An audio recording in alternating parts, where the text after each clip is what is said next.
നമുക്കിന്നൊരു കഥ പറയാം. മപ്പോഗോ ലയൺസിൻ്റെ കഥ.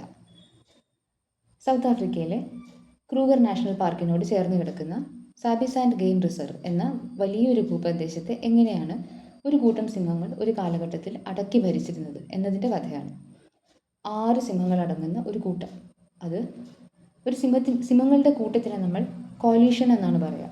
ഒരു കൂട്ടം കാക്കകളെ നമ്മൾ മർഡർ എന്ന് വിളിക്കുന്ന പോലെ, ഒരു കൂട്ടം മൂങ്ങകളെ നമ്മൾ പാർലമെൻ്റ് എന്ന് വിളിക്കുന്ന പോലെ, ഒരു കൂട്ടം സിംഹങ്ങളെ നമ്മൾ കോലീഷൻ എന്നാണ് പറയുക. നമ്മൾ കേട്ടിട്ടില്ലേ, കോലീഷൻ ഓഫ് ഗവൺമെൻറ്റ്സ്, ഒരു കോലീഷൻ ഓഫ് നേഷൻസ് എന്നൊക്കെ.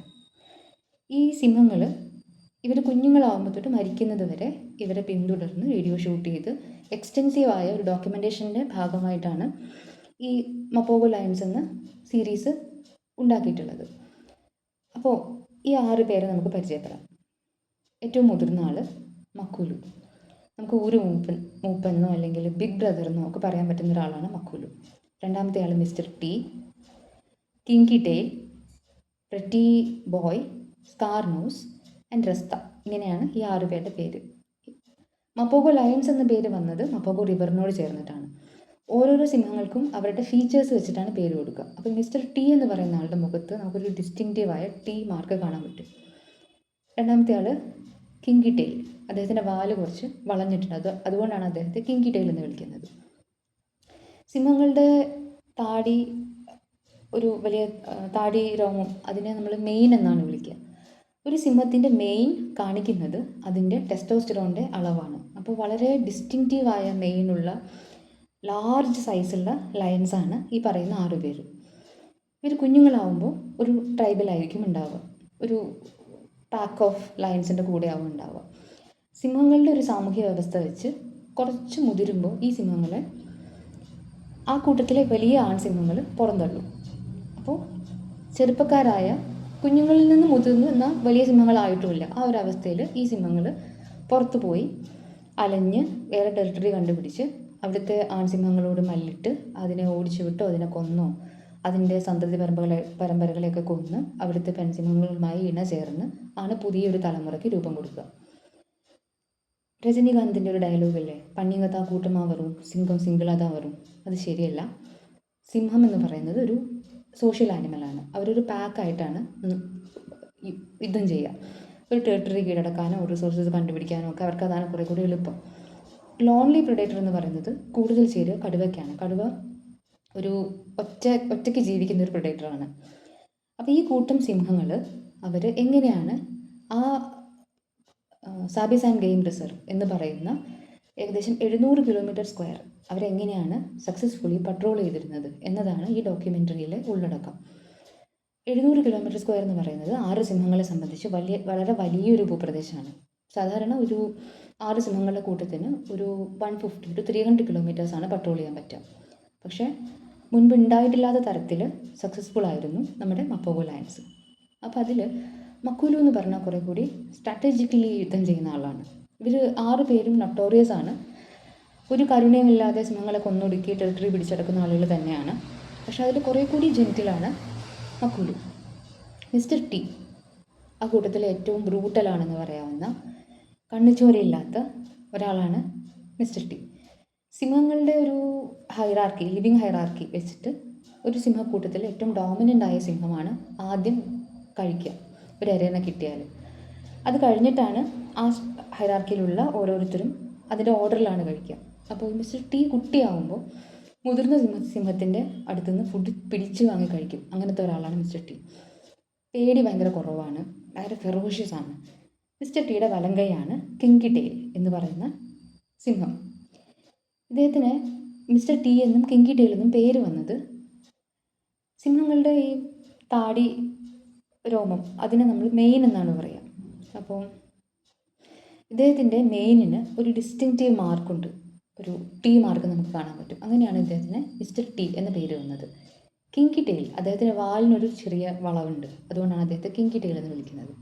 ചെറുപ്പം തൊട്ട് മിസ്റ്റർ ടിയും കിങ്കി ടെയിലും നമ്മൾ ചങ്കാണ് എന്ന് പറയില്ല, അങ്ങനെ വളരെ അടുത്ത ആളുകളാണ്. ഇവരുടെ ഈ 6 പേരെ അവരുടെ ഗ്രൂപ്പിൽ നിന്ന്, അതായത് അവരുടെ പാരൻറ്റ് അല്ലെങ്കിൽ മദർ ട്രൈബിൽ നിന്ന് പുറത്താക്കുകയാണ്. കാരണം സിംഹങ്ങൾ ഒരു പ്രായം കഴിഞ്ഞാൽ സ്വന്തമായിട്ട് വേറൊരു ട്രൈബിനെ കണ്ടുപിടിക്കണമല്ലോ. അപ്പോൾ അങ്ങനെ പുറത്താക്കുമ്പോൾ ആ സമയത്താണ് ശരിക്കും ആൺസിംഹങ്ങൾ കൊല്ലപ്പെടാനുള്ള സാധ്യത വളരെ കൂടുതൽ.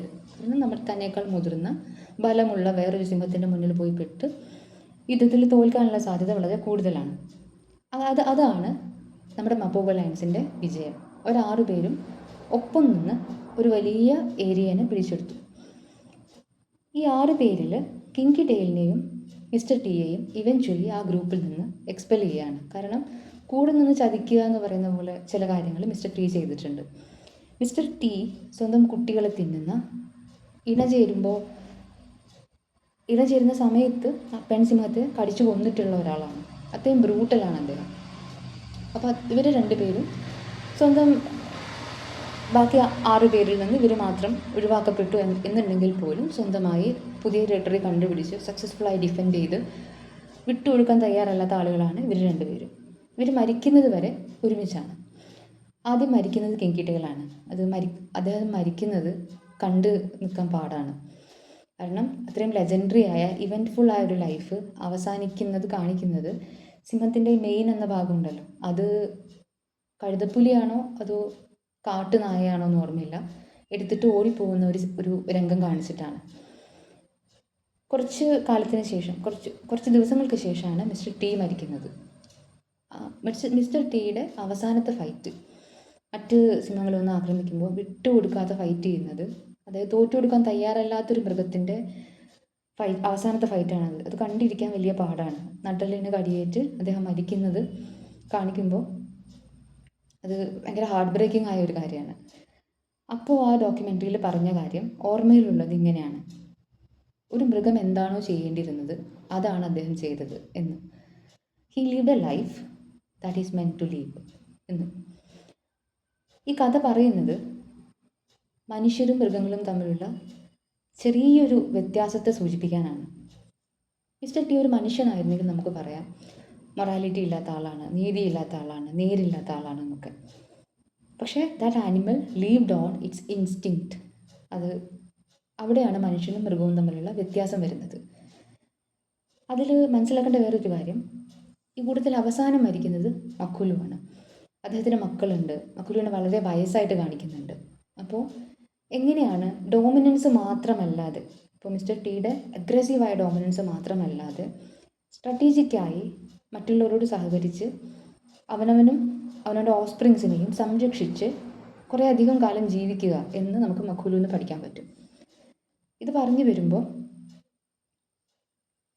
അനിമൽസിൽ നിന്ന് മനുഷ്യനെ വേർതിരിക്കുന്നത് ഇൻസ്റ്റിങ്ക്റ്റിന് പുറമെ അതിന് മേലെ ചിന്തിക്കാൻ മനുഷ്യന് സാധിക്കും എന്നൊരു വ്യത്യാസത്തിൻ്റെ ബേസിലാണ്.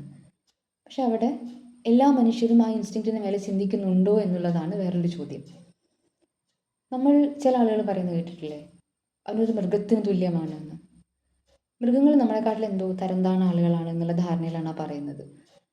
അതിലൊരു ശതമാനം ശരിയുണ്ടെങ്കിൽ പോലും സത്യത്തിൽ നമ്മളിലും ആ ബ്രെയിൻ ഉണ്ട്. അതുകൊണ്ട് മൃഗങ്ങളെ എത്ര കുറഞ്ഞ ആളുകളായിട്ട് കാണുന്നതിൽ ഒരർത്ഥമില്ല. നമ്മളിലും വളരെ ആനിമൽ ഇൻ നേച്ചറായിട്ടുള്ള ഒരു ബ്രെയിൻ ഉണ്ട് എന്നും അതിനൊരു ഇൻസ്റ്റിങ്ക്റ്റ് ഉണ്ട് എന്നും മനസ്സിലാക്കുന്നത് ആധുനിക സമൂഹത്തിൽ നമ്മൾ നേരിടുന്ന ഒരുപാട് പ്രശ്നങ്ങളെ കുറച്ചുകൂടെ സമാധാനത്തിൽ നോക്കിക്കാണാൻ നമ്മളെ പഠിപ്പിക്കും. ഈ ആനിമൽ ഇൻസ്റ്റിങ്ക്റ്റിനെ ടേം ചെയ്യാൻ വേണ്ടി മനുഷ്യരുണ്ടാക്കിയ, ചിന്തിക്കുന്ന മൃഗമാണല്ലോ മനുഷ്യൻ, അതുകൊണ്ട് മനുഷ്യരുണ്ടാക്കിയ സോഷ്യൽ സ്ട്രക്ചേഴ്സ് ഉണ്ട്. അതിൽ റിലീജിയൻ തൊട്ട് മാരേജ് വരെ. പക്ഷെ അവിടെ നമ്മൾ മനുഷ്യൻ ഒരു മൃഗമല്ല എന്ന് വിചാരിക്കുമ്പോൾ നമുക്ക് ഈ നെഗറ്റീവായ തോട്ട്സ് അല്ലെങ്കിൽ ഹണ്ട് ചെയ്യാനുള്ള ഇൻസ്റ്റിങ്ക്റ്റ് ഒക്കെ എവിടെ നിന്നാണ് വരുന്നതെന്ന് നമുക്ക് ഉത്തരമില്ല. അതിനെ നമ്മൾ പാപമായിട്ടോ അല്ലെങ്കിൽ എന്തോ മോശമായിട്ടോ ഒക്കെ ആണ് കരുതുക. പക്ഷേ ഇൻസ്റ്റിങ്ക്റ്റ് ഉള്ള ഒരു ആനിമലാണ്. പക്ഷേ ഇൻസ്റ്റിങ്ക്റ്റിന് മേലെ ചിന്തിക്കാൻ ആ ആനിമലിനെ പഠിപ്പിച്ചാൽ ആ ആനിമൽ കുറച്ചും കൂടി ആ ഇൻസ്റ്റിങ്ക്റ്റിനെ ഓവർകം ചെയ്ത് ജീവിക്കും എന്നതാണ് മനുഷ്യൻ എന്ന വാക്കിൻ്റെ അർത്ഥം. ചിന്തിക്കാൻ കഴിയുന്ന മൃഗമാണ് മനുഷ്യൻ. അപ്പോൾ ഒരു മനുഷ്യനെ ചിന്തിപ്പിക്കാൻ പ്രേരിപ്പിക്കുക, ചിന്തിപ്പിക്കാൻ പഠിപ്പിക്കുക എന്നതാണ് ഒരു മനുഷ്യനെ വളർത്തുന്നതിൻ്റെ ഏറ്റവും ബേസിക്കായ എസൻസ്. ഇത് പറയാൻ വേണ്ടിയിട്ടാണ് മപോഗ ലയൺസിനെ പറ്റി പറഞ്ഞത്. ആ ഡോക്യു സീരീസ് എന്തായാലും കാണുക. അതിൻ്റെ ലിങ്ക് ഡിസ്ക്രിപ്ഷനിലുണ്ട്.